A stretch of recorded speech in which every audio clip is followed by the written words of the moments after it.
This is TechCrunch.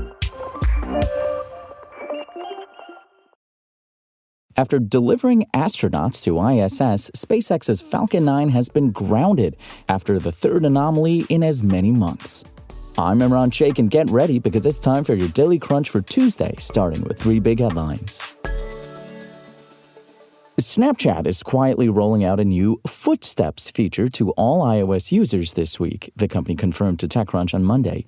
The new feature, which was previously only available to Snapchat Plus subscribers, uses Snap Map to let you see how much of the world you've explored and track where you've traveled to. The first time you use Footsteps, your first steps will be based on snaps in your memories, which means that your past trips still count. After that, Snapchat won't use any more memories to add to your footsteps and will instead track your travels using location data.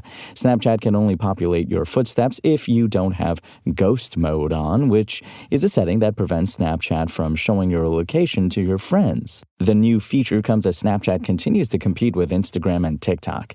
By building out its Snap Map product, the company is strengthening one of its key differences from its competitors, both of which don't offer a similar feature. That might change, as Instagram has confirmed it's developing a Friends Map feature. With this new feature, Snap Map will tell you how many countries you've traveled to and how much of an area you've explored.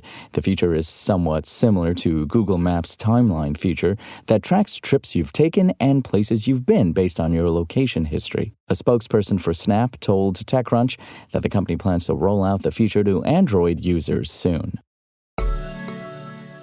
Well, General Motors' self-driving subsidiary Cruise has to now pay a $1.5 million penalty to the National Highway Traffic Safety Administration after its initial reports to the safety regulator about last year's pedestrian crash omitted the company's robotaxi dragged the woman 20 feet. The penalty is part of a consent order announced by the regulator on Monday. The order, which the company and NHTSA mutually agreed to, will also require Cruise to submit a corrective action plan outlining the changes it's made to better comply with the regulator. Cruise is also going to have to submit safety reports to the regulator every 90 days for the next 2 years, along with a report detailing any software updates and another report detailing how its robotaxi fleet is complying with traffic laws. The consent order comes nearly 1 year after the infamous crash occurred in San Francisco. The pedestrian was first struck by a human-driven vehicle and ended up in the path of the Cruise robotaxi. Over the last year, Cruise has undergone a remaking and now has new leadership, fewer employees, and is slowly getting its robotaxis back on the road for testing in a number of locations. SpaceX's Falcon 9 rocket is grounded again after the vehicle's second stage did not come down in the expected area of the ocean, following an otherwise successful mission that delivered a Dragon capsule and its crew to orbit. The company said in a statement posted to X, "We will resume launching once we better understand root cause."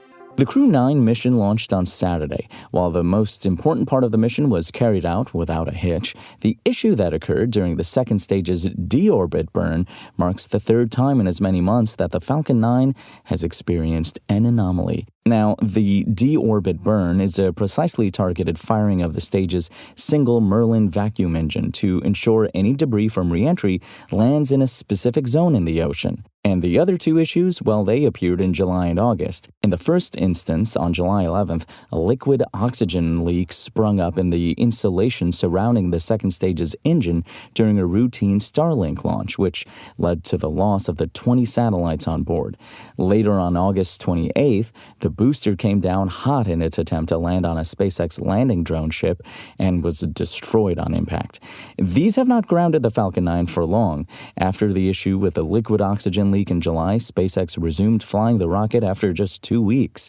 SpaceX said it had identified the cause of the leak, a cracked line connected to the pressure sensor, and took a number of steps to ensure the issue didn't recur. As for the landing anomaly in August, well, it led to no pause in missions at all, as the U.S. Federal Aviation Administration allowed the company to continue with launches while the investigation was underway. Now, this most recent issue could delay some critical upcoming missions.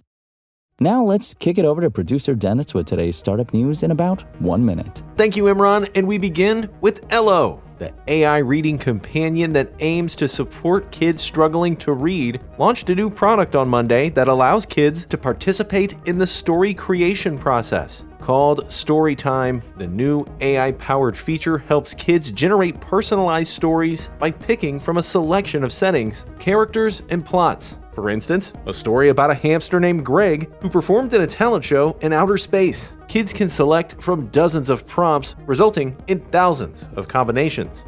And the HVAC industry is going through a transformation. The old guard of tradespeople are on the cusp of retiring, while private equity firms are consolidating the industry. Airship is building a software solution for HVAC's next chapter. Airship is building a point-of-sale software for HVAC contractors to give them the knowledge they need on things like incentive programs for energy-efficient heat pumps to rebates their customers would be eligible for to help them close larger sales. Airship's CEO said the software is meant to be intuitive and easy to adopt, as many potential HVAC contractors have yet to adopt technology at all and are still relying on pen and paper to conduct their business. And that'll do it for me. Imran, back to you. And that's your Daily Crunch. Today's stories were reported by Aisha Malik, Sean O'Kane, Arya Al-Malhodai, and more beautiful, lovely TechCrunch journalists. We'll see you here tomorrow, same tech time, same Crunch channel. And until then, find us at TechCrunch.com.